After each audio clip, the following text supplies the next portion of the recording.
Sup guys, I'm Kel, Red Zone MTG, and today we have another top 10 video. Today I am stoked to start talking about Modern Horizons. This is probably one of my favorite sets ever. I really love the Time Spiral block.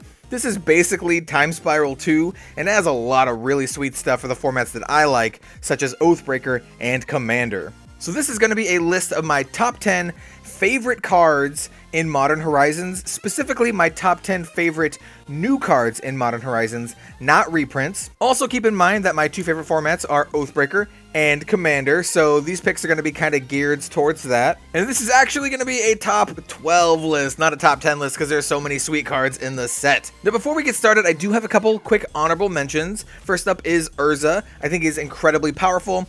If you like him, you should probably play with him. He's going to be really good in multiple formats, but he's not really my favorite. He is super cool though, and I'm actually really excited that we actually get a fully fledged Urza Not Blind Seer card. And then I also want to give a mention to the Horizon lands, which are incredibly powerful. You should be running them in all of your decks that you can run them in. I think they're very good. I mean, it's pretty obvious how good they are, I think. But they're kind of boring to talk about. So they might be some of my favorite cards, but I don't really want to talk about them because I think it's pretty obvious. And speaking of obvious, we have the first card of my list with Prismatic Vista. It's a land. You can tap it, pay 1 life, and sack it, and search your library for a basic land card, put it onto the battlefield, then shuffle your library. This card is fantastic for Oathbreaker and Commander. It helps fix your mana, encourages you to play basics. You can get stuff like the Snowlands, or you can get stuff like Wastes, which is kind of cool, I suppose. I'm just really excited they print out a card like this. I just kind of wish it was in a Commander Precon instead of Modern Horizons, so everyone can get their hands on this. Next up we have Serra the Benevolent. She's a 4-drop Planeswalker, 2 of any double white, legendary Planeswalker Serra with 4 starting loyalty, +2 creatures you control with flying get +1/+1 until end of turn. -3, create a 4/4 white angel with flying and vigilance, so you basically make a Serra angel.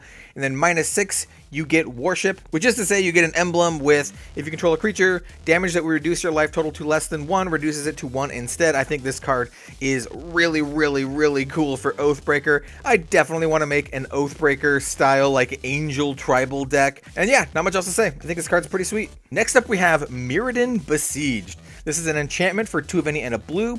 When it enters the battlefield, you choose either Mirren or Phyrexian. If you choose Mirren, whenever you cast an artifact spell, you get a 1/1 mirror artifact creature token. If you choose Phyrexian, at the beginning of your end step, you get a draw card, then discard a card, and then if there are 15 or more artifacts in your graveyard, target opponent loses the game.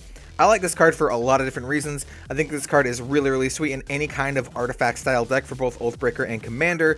I really like the Phyrexian clause as well. You get a loot at the end of your turn. And then it has this really interesting clause. And if there are 15 or more artifact cards in your graveyard, target opponent loses the game. It doesn't say you win the game. You specifically choose an opponent and insta-give them. I think that's really cool. I think this sets a really cool precedent for cards like this. It's not just, oh, I just win, everyone else loses. You specifically choose a player and they lose. I like this card a lot. I'm definitely going to be playing it in maybe a Tezzeret style Oathbreaker deck. Yeah, this card's sweet. Next up we have, this might be my favorite card in this set, I'm not sure. Unbound Flourishing. It's enchantment for 2 of any and a green.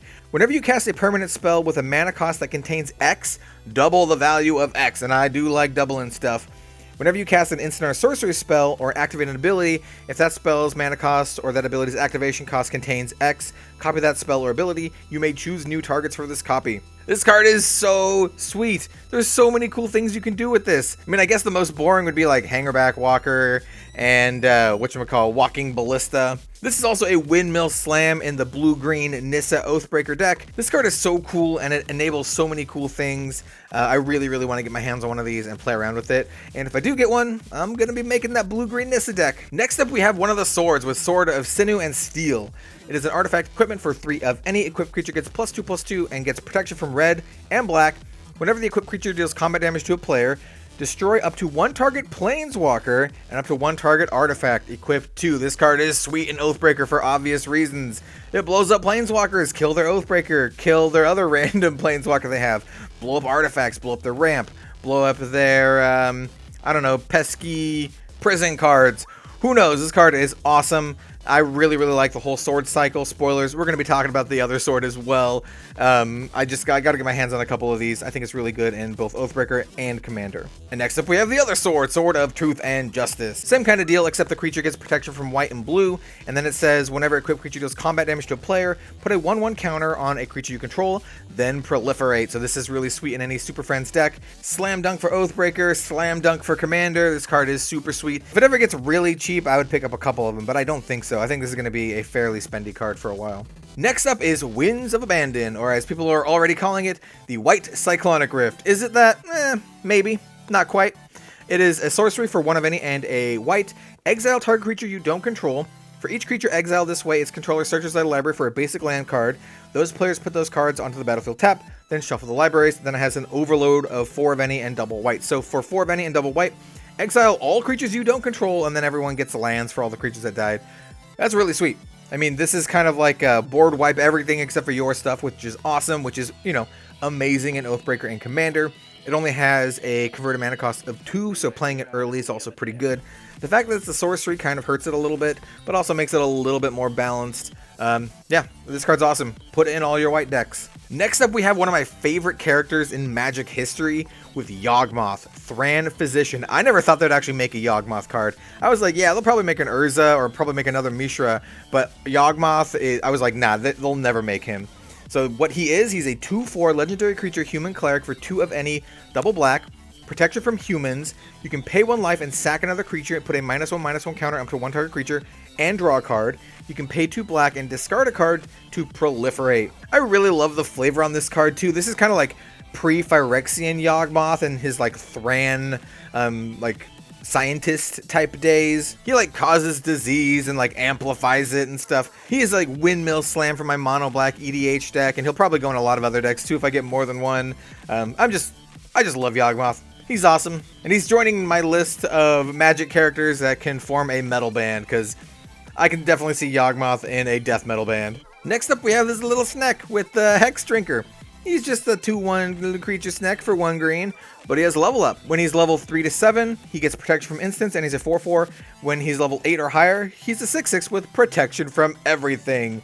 So basically, for 9 mana, so for 8 colorless and a green, you get a 6/6 pro everything. That's pretty good. I don't like this card as much for Commander because a 6/6 isn't that big of a deal, but an Oathbreaker, this card's awesome. A 6/6 pro everything with, you know, when you only start out with 20 life is a really big deal. Any non-tribal Oathbreaker deck that runs a lot of ramp, I think Hex Drinker is like a Windmill Slam. It's going to be a really powerful top-end finisher. Next up, we have Dead of Winter with really sweet artwork by Zach Stella.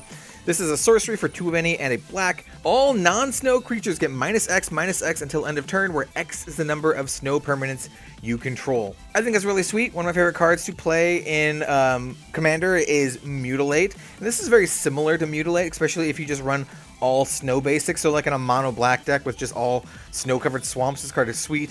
But what I really like this for is for a snow-themed Oathbreaker deck with Dead of Winter as your signature spell. That is so cool. Like, just have all your snow dudes and then play this and kill all your opponent's stuff, but all your snow dudes live. I want to try this. I really hope we get some more snow stuff in the future. Maybe when we go to Kaldheim or whatever it's called, the Viking snowy land, maybe we'll get some new snow stuff. I love the possibilities of Dead of Winter, and the art's really sweet. Yeah, not much else to say.